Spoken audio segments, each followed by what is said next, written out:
In a world where hopium and common sense collide, starring the CryptoKeeper and BlockchainCrusader. Welcome to Debate Crypto. Question everything, trust nothing. It's your boy CryptoKeeper here with the one and only Andrew Tate. We worked hard to get him on the show. We've got him here. Andrew, what is going on, brother? How you doing? Feels good to have a mic again. We had my voice silenced for a while. That's right. That's right. We heard that people are trying to shut you down and silence you, but here at Debate Crypto, we are all about First Amendment, free speech. So you're here. We're going to hear what you got to say about the censorship tonight. Really looking forward to it. And for those of you that it's just your first time here, it's Seth, MineUrBiz. Good to see him as always. We've been joking with Seth that he looks like Andrew Tate. And so if you didn't check out the thumbnail already, we actually did put Andrew Tate on the thumbnail because we want to talk about censorship. Who better to do it with than the man, MineUrBiz? He's got lots to talk about as it relates to that.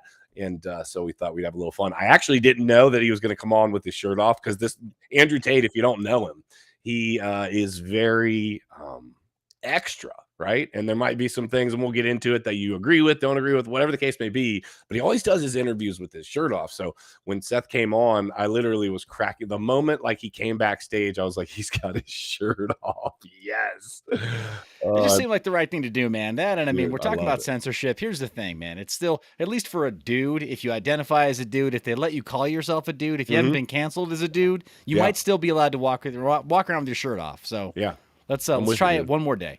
I'm with it. I love it. I love it. I love it. Crypto fam, make sure you remember this week is the bug out drop. That is this Friday/Saturday, the 26th, 27th. That's going to be dropping 0.1 ETH. So make sure you got your ETH stacked up. You're ready to rock and roll. I will give you a little hint, or not even a little hint. I'm going to tell you that Miguel and I did a test on the smart contract today, and it was absolutely A1 successful. And on top of that, because we used a modified contract, an optimized contract, I should say, ERC 721A, guess what? The gas fees were significantly lower. And so I'm super excited about that. So make sure that you don't miss it. Before we dive into the censorship, let's take a peek at the markets. Let's see what's going on there. And then Seth and I are actually going to be together here in the next day or two. So we'll talk about that too. Let's take a little peek at the markets real quick, and then we'll go from there. So the cryptocurrency overall market cap is down 0.07%. That's pretty flat at 1.04 trillion with the T dollars. That's 21,525 on Bitcoin, flat. ETH 1665, flat. Tether flat, that's probably a good thing. USDC flat, that's probably a good thing. We got BNB just under $300. That's the number I always pay attention to, flat. And I'm not going to keep saying flat because guess what? XRP, Cardano, Solana, and Dogecoin. The biggest move between all four of those was 1.26%, which means flat. You guessed it. So with that being said, let me take a little look-see here. So we're going to be at, let me pull this up here real quick. Seth's going to be moderating and speaking. I'm going to be speaking at, let me pull this up here, NFTLV Con. This is in Vegas. I'm super excited about it. As you scroll through, a bunch of names that you've probably seen. Obviously, the only one we care about right here is this man right there. That's him, the lead. And the other one. Hold on a second. We got to pull this up. Here's the other one. Here we go. He muted his mic, but here's the other one right here, guys. Yeah. So Seth, we're going to be out in Vegas. What is there anything in particular that you're really looking forward to out there besides the, I think the conferences are always fun. The parties are always fun. What's kind of the vibe do you think it's going to be in Vegas? Wow, there's so many vendors that are going to be there, as far as NFT groups, as far as blockchain, larger blockchain infrastructure groups that are going to be sponsoring the event, going to have outside events after hours. You and I both know, because I mean, this is just how it is when you go to some of these events, that the event itself is great. The venue's going to be phenomenal. They're on Fremont Street, so it is going to have that sort of like trip down memory lane kind of feel, the old Vegas feel, just a little bit of that. So a little more nostalgic if you're into that. But after hours, man, that's when you really get to know the people who run these projects. That's when you get to meet founders, in person. and actually talk to them and get to ask the tougher questions. And the tougher questions, like Hazley is asking if you're going to be wearing a shirt in Vegas. Yeah, so it's kind of it's funny. I'll probably be wearing a shirt for part of the time. I just won't tell you which half the day. So hold on a second now. 50-50. I mean, I think that at least for one day at some point I'm going to be at a pool party. I'm just making the assumption.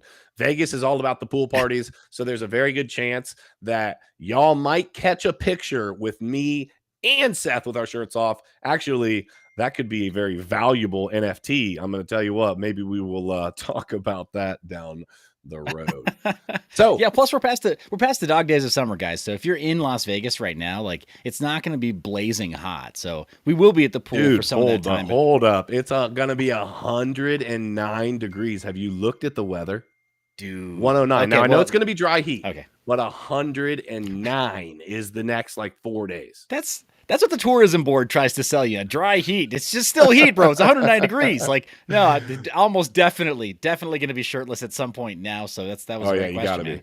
You gotta be. The when I was in the Marine Corps out in 29 Palms, California, you're out in the Mojave Desert, and we would get days where it was wild because it would get like 125 degrees or so. But it is kind of strange because in Ohio we have such humidity. The humidity is just awful and it's overbearing. So 125 out in the Mojave Desert, honest to God, felt like about low to mid 90s in Ohio, just because of the difference in the humidity. But what I will say that I thought was intense was when you get that massively dry heat, when you breathe in, like when you take a deep breath in, it's almost like you stuck your head into an oven and just started.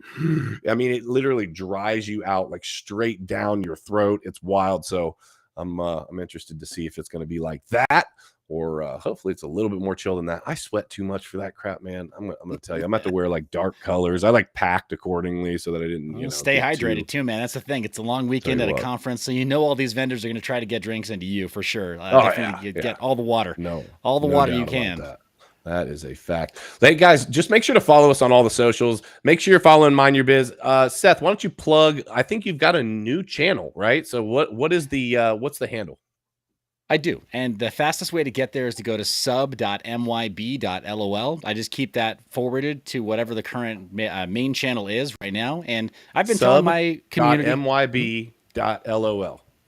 That's exactly right. And the reason that I did this was because I was just tired of playing some of the games that some of these publishers play with us when we say unpopular things. So I decided to fight fire with fire, or fire with gasoline. I decided to like really lean into it, is what I'm saying. If we're playing games here, then let's go all the way. They didn't know who they were playing with. So yeah, I like it. That's why the new channel.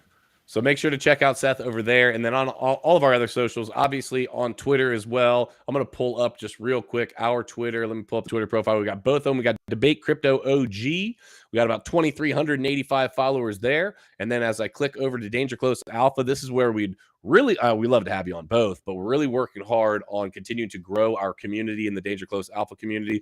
We've got 1,225 followers, trying to grow that for sure. And if you're not already part of that community, make sure to do your thing. We are introducing the prepper community in with the crypto community. So without further ado, actually, no, not without further ado. Two more things. One, if you didn't know, now you know, we have got merch, and the merch is out and looking super dope. I'll throw you a few of them. We got a bunch of ladies stuff as well. So we'll start off with some of the ladies stuff here. We've got onesies for little kids. We've got a whole bunch of different merch. Like I said, coffee cups, hats. Keeper, this is a perfect timing for me. I'm in the market for a shirt these days. I don't know if I told you, but I see that. Okay. I figured this was a perfect opportunity to sell you a piece of our merch. So if you can't find a shirt, we got you. We are here for you. All right. So let's dive into it. First of all, Magic Internet Money, why are you always playing with me with these weird $6.66 super chats? I'll tell you what, just because I love you, I'm going to pull it up on screen, but I don't love the dollar amount. It said streams gone, clothing optional. Yes, if you missed it, we've been talking about how MineUrBiz looks mildly like Andrew Tate. So he came on with a shirt off and actually some wild sunglasses on. So if you missed it, now you know. All right, let's dive into it. Let's talk about censorship, Seth. So I'm going to pull up a piece of an article here. It's actually not so much as an article as kind of an explanation, and I want to dive in from there. Let me see what this thing starts with. Here it is. Okay. So censorship definition. Censorship is the alteration or suppression of speech, writing, photographs, or other forms of information based on the opinion that such material is subversive, obscene, pornographic, politically unacceptable, or otherwise harmful to the public welfare. Both governments and private institutions may carry out censorship for claimed reasons, such as national security, to prevent hate speech, to protect children and other protected groups, to restrict political or religious opinion, or to prevent libel or slander. Okay, pause. That is the definition. We see the alteration or suppression of speech. Let's start there. We'll start with the Andrew Tate thing because I brought it up as part of the thumbnail. We're talking about it now. You don't have to like what Andrew Tate is all about. You don't have to agree with the things that he says. You can say that he is extreme. He's a shock jock. You can anything and everything that you want to say. But the reality is, I feel like we've got to a place where if somebody gets their little feelings hurt, we just got to cancel them. They just nope, can't have that anymore. You're shut down. I don't agree with it. What are we doing here, Seth? It feels off. Yeah, no, I totally agree there. And I'm going to, what you mentioned before about like not having to agree with these people. There's a quote by Voltaire, right? I may not agree with what you say, but I will fight to the death your right to say it. We stopped believing this. This was actually a very, very closely held tenet of liberal Americans, people who were left of center for a long time. This was almost like a sort of a moral standard of people who were left of center politically in this country for a long time. So, by the way, was being anti-war. That completely disappeared. Both those things in the Obama administration. But now, like for whatever reason, it just seemed to coincide with the Obama administration. But now, for whatever reason, we've gone to this extreme of, like you're saying, punishing speech that we dislike and trying to label it as some type of hate speech, or saying, look, your words are literal violence towards me. Yeah. No, words aren't literal violence. I mean, and we've been in person before, so like I know that certain words, I could say certain words to you, Nick, that they might result in physical violence, but I'd have to push really, really hard. Like that's the thing, right? Like everybody kind of needs to understand there's natural law too. You don't poke the bear, right? This is what I'm saying. You don't run into a crowded theater and yell fire. You don't you don't go into the airport and yell certain words either, because you know that you're not going to get on the flight just because you're going to cause a panic and you're going to make their business really difficult. These are natural consequences, though. These are not necessarily immoral things. They may also have a morality set to them as well. But they're not. They go beyond being unpopular things that you would say. They're just dumb. They're just dumb things to do.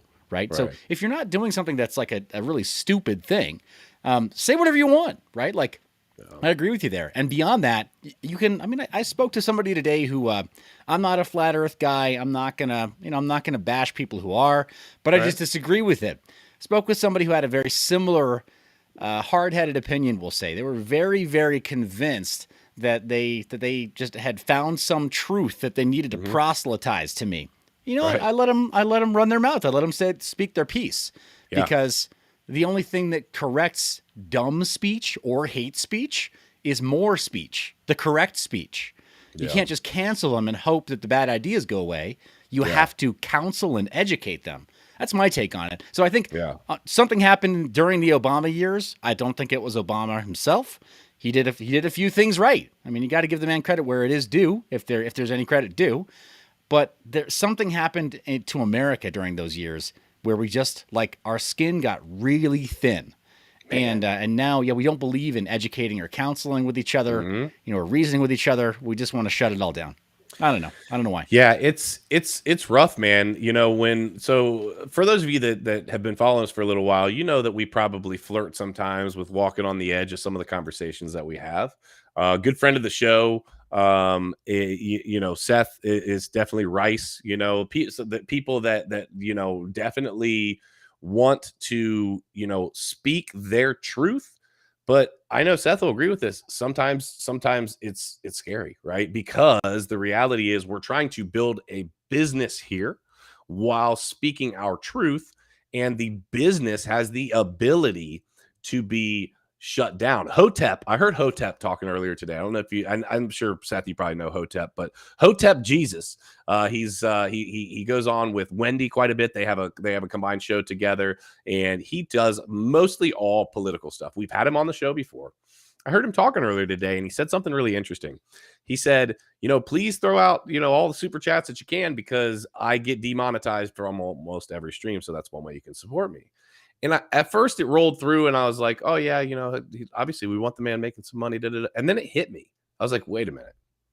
He's reading political information that's coming into him. He's then analyzing it and giving his opinions combined with the factual and or non-factual information that's coming into him that he has. Yet he's getting demonetized for it. So the question then becomes, is it what specifically he says on a regular basis, or is it just that he's questioning the narrative, period? And that's where I have a real problem with, there's no clear-cut line what you can say, what you can't say. Right. We've talked when we had the fog around the world. The reason that we say the fog around the world is because we're scared to say COVID. Right. That's just flat out it. Right. So there it is. Yeah. I just said it. Nobody wants to say that because it became this big, bad, wolf in the middle of the room, and everybody was just scared to address it. Okay. So when we get into tough topics, now what happens? Do you actually get an honest appraisal from someone of what they're thinking? No, you don't. I'm telling you, you don't. And in public, you don't have to agree with me on everything. In fact, I think life would suck if we all agreed on everything, right? It would be very boring. But just because you don't agree does not mean that we need to have a fight. Does not mean that you need to put duct tape on my mouth and shut me up. It does not mean that you need to badmouth me to others or vice versa. And that's kind of where I've seen we've got to a point where it's like, if you don't agree with me, not only do I need to shut you up, but I'm also going to bash you. I'm also going to talk down to you. I'm also going to tell you what an idiot you are. And it's like, man, what a scary place to be. It's, it makes people kind of shy away from even speaking their mind anymore. And what does that do? It's literally making people weaker. If you can just get your little feelings hurt and then somebody else fixes it by shutting someone else up, how do you form any sort of, I don't know what you want to call it, but any sort of a tough, like little bit of a thick skin? It's okay. Listen, I'm a man that will tell you on here, I was in the Marine Corps. I can be super freaking tough, but I'll tell you at the same time, I've cried on a live stream before, right? There are things that don't have to be manly, so to speak, that you're able to do and distinguish differences between one person or the next. 1 second. Hey, baby. So Addison wants to remind everybody, she says, hi, everybody, make sure to get your ledgers. Make sure to be your own bank, because the banks, too, are going to be shutting you up and telling you what to do, when to do it, how to do it, and where to do it as well pretty soon. So make sure to be your own bank, guys. I love you. So if it's all right, I want to give a quick shout out to RiceTVX, who's in your live stream, your live chat right now. He's in the chat. It's a bummer he's not here on camera, because I think this would be right in his wheelhouse. But he asked, hey, why is Seth shirtless? And then farther down in the chat, he says, wait, is Seth protesting censorship, being naked? He got it. This guy gets it. That's why Rice is tribe. So yes. I love it. And then thank you, America, for the $9.99 super chat. Says, please exit the chat and hit the like button. Yeah, what he's saying about exiting the chat is if you are on mobile, you just have to exit out of the live chat, hit the like button. That definitely helps us out. And also, I missed this earlier. Make sure that you guys are following Frankie Candles over on BitBoy Crypto's channel. If you're looking for the alpha as it relates to TA, you got two places to get it. One, over on Frankie Candles, 5:45 to 7:30, Monday through Friday. Two, TA Thursdays. That's tomorrow night. We've got a great lineup coming on tomorrow night, too. I think Gareth Soloway, I think Frankie Candles is going to be on tomorrow night, possibly Tom Crown tomorrow night. So we've got a nice, and then obviously, as always, we got CVO and or Magic Money. So make sure that you guys are here for that. Okay, so switching gears, or not switching gears, but just kind of getting back to what I was saying. So what do we do? This is the problem, right? People will come up with all of the complaints, and that's what we're doing right now. We're complaining. No, we're having a discussion. But what I'm saying is right. we are discussing where we got. And what I feel like a lot of people will say is, well, what are you going to do about it? And so, Seth, I want to pose that question to you. What can we actually do about it? Because this is the hard question. This is the really hard question, because I can flex and I can speak when I'm able to speak and I'm not shut down and all of these things. But what can I actually do to try to stand up against this and fight for what I believe in?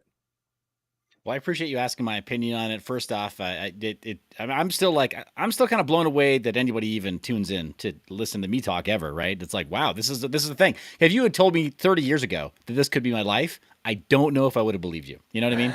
So first off, thanks for asking.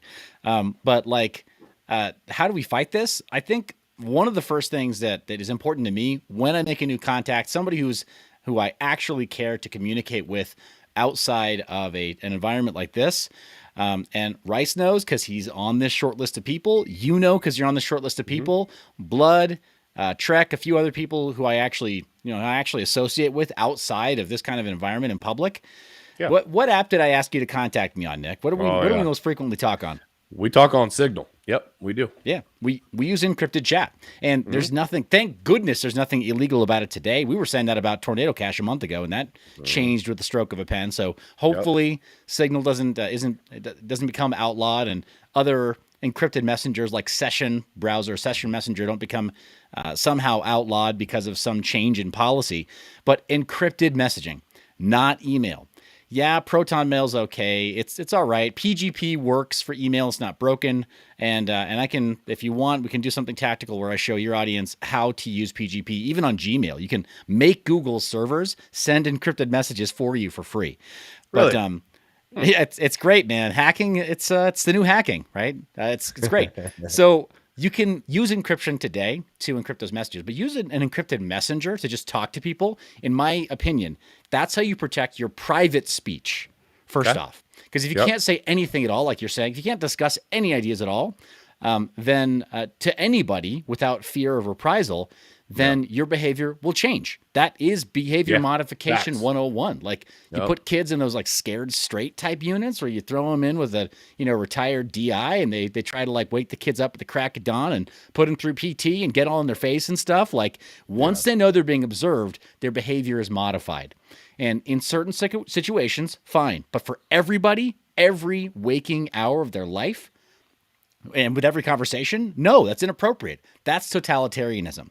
So you got to carve back a little bit of private communication, in my opinion, and that's how you kind of like stick a wedge into this thing and start cracking it open to be able to start protecting other types of speech. But first step, encrypted comms. Yeah, so I like the encrypted comms. It's funny, when you first told me to talk to you over there, I didn't even know at that point why, right? But I had other people that were starting to sign up for this thing called Signal, and I was like, okay, like, yeah, I'll check it out, whatever. I didn't truly even understand until I think maybe one time that you and I directly talked about after we'd already been talking on the chat, like what exactly what it really was doing, right? I didn't truly understand, and I love it for that purpose. But my issues is, I'm going to pull this back up here. There's a line right here. It's underlined. Such material that is politically unacceptable. Here is where I think we have gone absolutely sideways right now, right? We are in a world where I don't even know if it's politically unacceptable. It's just, are you leaning the right direction? That's what we need to know, right? Like if you go along with and again, I've been very clear about this, guys. If I was to label myself, which I hate the labels, but if I was to label myself, I would be a libertarian. I would be someone that says, hey, government, you can just stay out of my business, stay out of other people's business, let people live how they want to live, and then let them also bear and bore the responsibility of their own decision making, whether that be good, bad, or indifferent. Right? We just allow that to happen. That's kind of where I stand with things. But we live in a time where, there's such polarizing sides to this, right? If I say something terrible about Joe Biden, that somebody loves Joe Biden, immediately the response isn't even going to be, and this is one of the funny things to me, but the response isn't even going to be, hey, let me tell you something great about Joe Biden. The response is going to be, let me tell you how terrible Donald Trump is, right? On just the total, so what are we doing with that? We're tearing down other people. We're tearing down other people's ideas instead of being able to sit together and have a conversation about, hey, Here's kind of where I'm at. Okay, well, why do you think that? Right? Because I can guarantee, Seth, if we brought up 10 topics and went through them, we both might lean in the same direction. We both might have a lot of similar ideas, but I'll bet you we could find something that we probably would disagree on and be like, well, wait a minute, why do you think like that? That doesn't make sense to me. But we could have the conversation. Seth, I think you and I are at the age where, like, when we were growing up, if you had real beef with somebody, you could slug it out. You could have a fight, handle it in the schoolyard, and then you guys would be buddies, a couple weeks later or whatever. Or as you got a little bit older, you have a beer later on. That's not what's happening in the world today. And part of me wonders if the polarizing things that are just you're so bad if you do this, or you're such a POS if you do that, or if you think like this, and it's so right or wrong, it's so black or white, that I think it's part of the reason why, along with the lack of family unit, that people are getting, shot left and right over something as simple as, I think somebody got shot the other day over like at a McDonald's for their fries being cold. I don't know if you heard about this. Jeez, no, I didn't hear about that. But I mean, the escalation of violence, first off, I don't think it ever makes sense, right? Like legit violence, it's hard to make sense of it. So yeah, there's a bit of an issue there. Mr. Q is having a moment with me being shirtless here. Sorry, not sorry. I create feelings in others that they themselves don't understand. That's just what we do here. That is freaking hilarious. So yeah, so on the political end of it, we experience it on a daily basis. When I read the news, right? Let's talk about like a news station, for example. If I said to you CNN right now, would you say left or right? Oh wow, left. Yes. Okay. And if I say Fox, you would say right. Okay. So immediately, just saying a news broadcast company, right? A channel, you immediately know what's their political affiliation. Do you think that there is talk to me about what's the method to that madness? Like why when I say Fox, does somebody say, oh, you Trumper? Or why when I say CNN, they're talking about, oh, you freaking liberal? Like why? Yeah, so I think it's because they do tend to select for an audience that they want to give a consistent product. You mentioned McDonald's earlier on. I think it's totally appropriate to mention those news outlets in the same context as McDonald's. McDonald's gives you a Happy Meal that tastes the same way and has our entire life, right? Not even our adult life. Our entire life, McDonald's has tasted the exact same way. Yeah. Right. Yeah. And it comes with a little toy inside the Happy Meal. Oh my gosh. Mm-hmm. It creates those feelings, right? You remember being a kid again. Well, that's what CNN does, but for people left of center.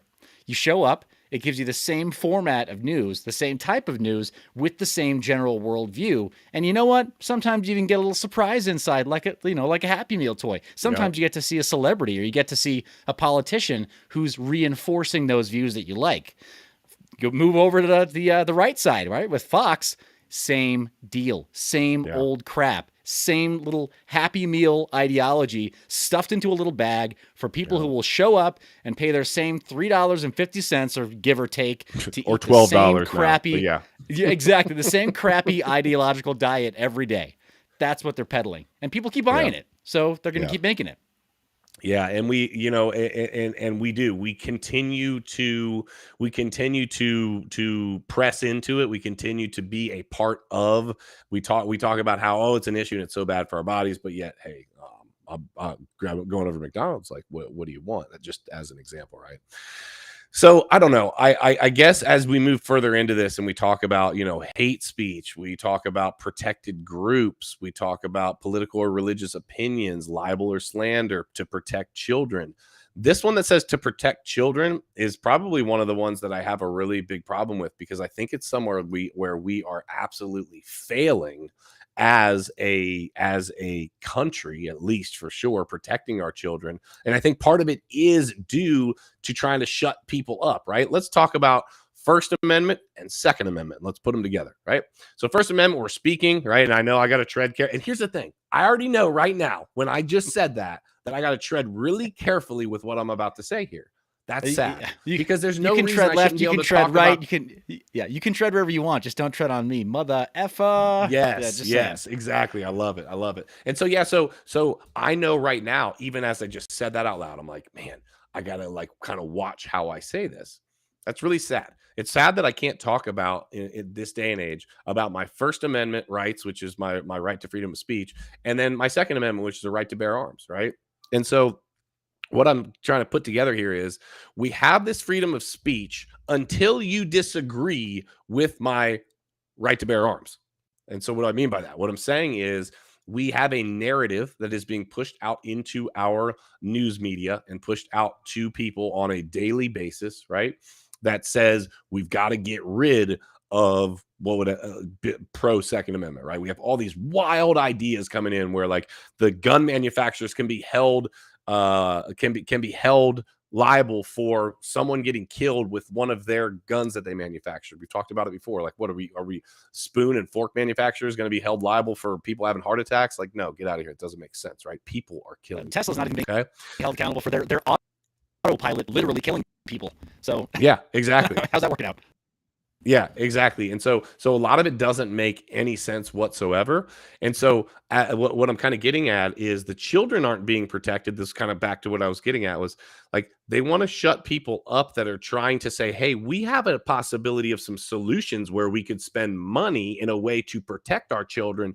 But it's a Second Amendment, it's a pro Second Amendment kind of reality in a way that we could do this. And immediately, nope, it's not the solution. Can't do that. Nope. And then what will happen? You won't really even hear it so much in the media. It just gets shut down. And if you really look at the core of this, if you put it as like a tree, up here at the very top, you've got BlackRock as an example, and they own almost all of the media companies.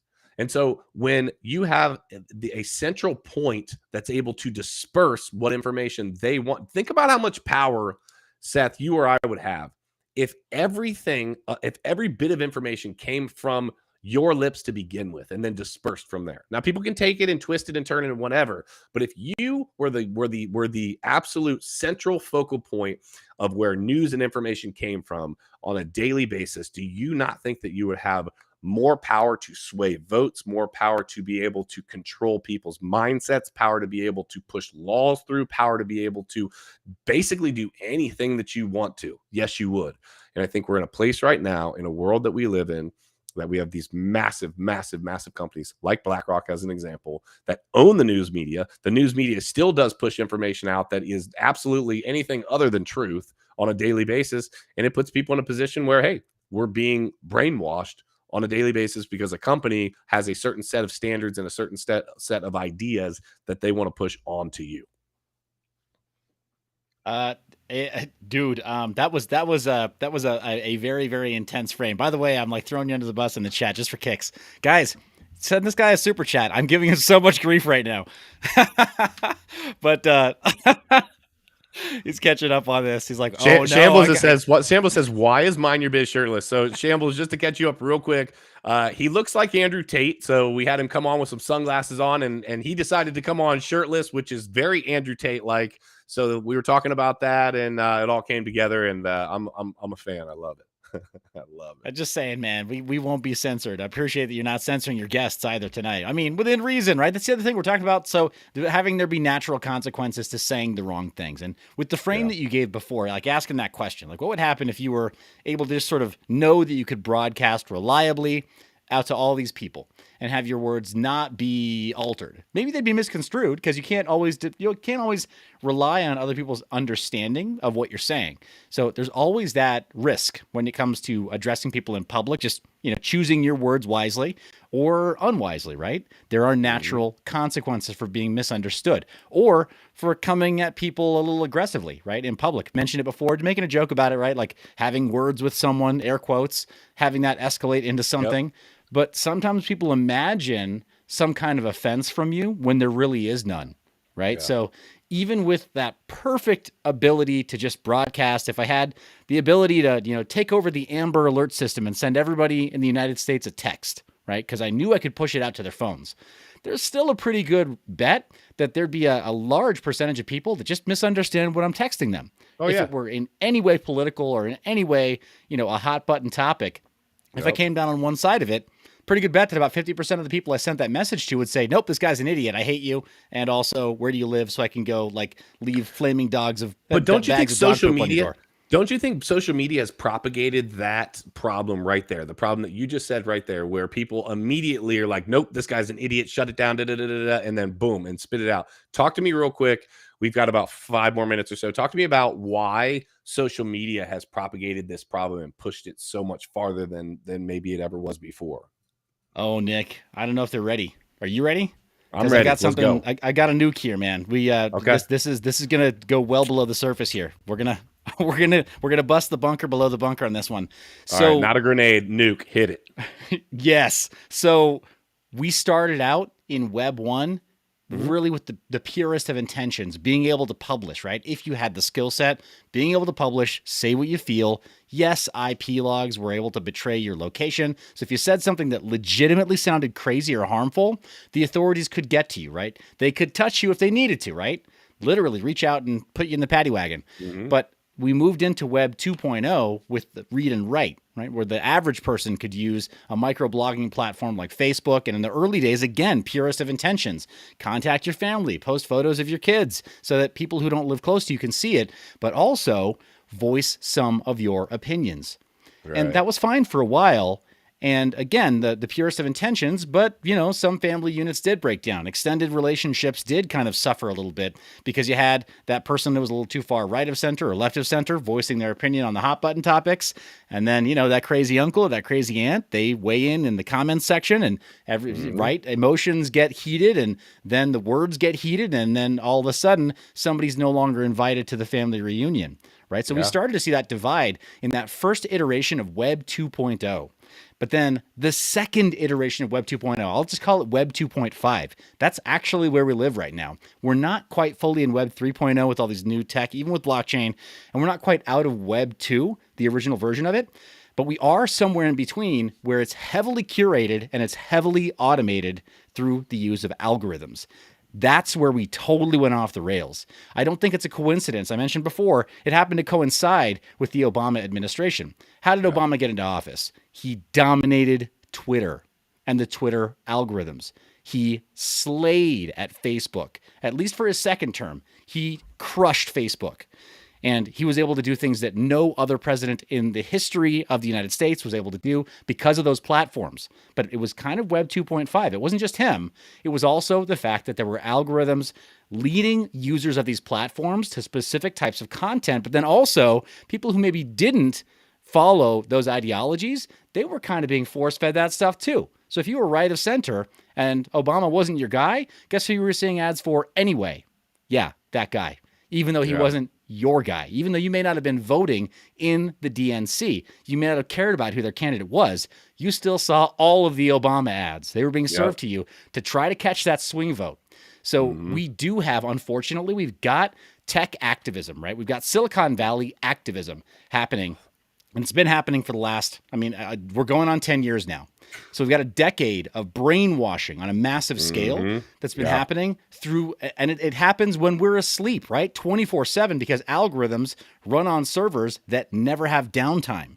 So everybody internationally is getting force-fed these ideologies that, that may be important to Facebook or Netflix or, or Amazon at a given time. And they're using the justification that you read in that article. Think of the children.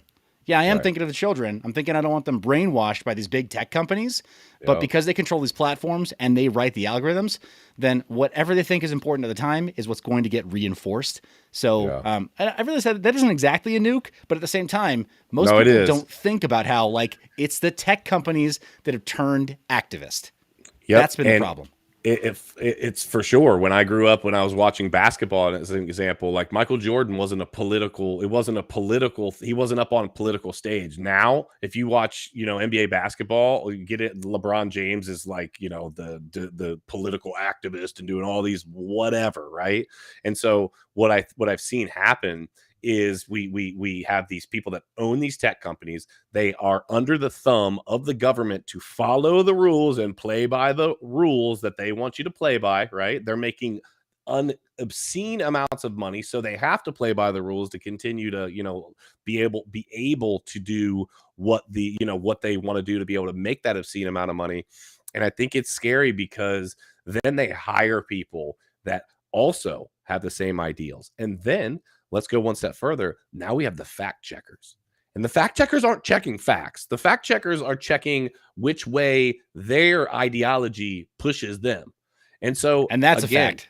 And that's a fact, right? And so this stuff is coming out now. And I think people are, I also think on the other side of things, and we're not going to have time to dive into this further. Maybe we'll dive into this more on another week. But I also think now on the other side of things, social media could possibly, I know this sounds wild, help push us out of this too. And here's the reason why.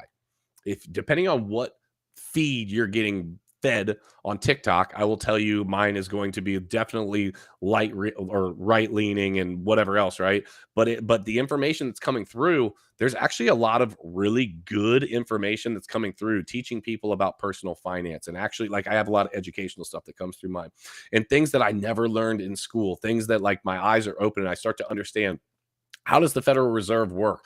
Where did they come from? How are they able? What are the effects of printing more and more? All of these ideas that maybe we take for granted. There's a lot of people out there that don't understand. And with these understandings can come a new understanding of life, and say, you know what? If that's really what's going on, we had an example today of, a spun, hey, we're going to forgive $10,000 of student loan debt. How do we think that that's going to get taken care of? They're going to add $12,000 somewhere else, and you're going to be paying, you're going to be paying 20% more, right? That's ultimately what's going to happen. If we're lucky, it'll only be $12,000. Exactly. We're going to take 10 grand and we're going to take it away from you, and then we're going to charge you 12 grand over here. Congratulations, you lost your student loan debt. And so what I'm ultimately getting at is all of this is sensationalized. All of this is continuing to build in a way that is scary. And we need to figure out, how can we pull together? And this is what I always talk about. How can we pull together as people that maybe don't agree on everything? I know for a fact there's people in this chat. I talk to a lot of people in this chat, but I also know for a fact there's people in this chat that lean the opposite direction as I do. I know that might sound crazy, right? But I know for a fact a couple people in particular, and guess what? We're like really close, and that's okay, because we can come through and say, well, hey, wait a minute, do you ever think about this? And I think that's what's ended up happening. You get so lasered in. This is the programming. You get so lasered in on what is your feed telling you? What is your TikTok spitting your way? What is this? What is it? And you get lasered in on this idea instead of, you know what? There's a lot more out there that you should be able to take in, process, and make an informed decision, as opposed to being force-fed and brainwashed into an idea that, is questionable at best.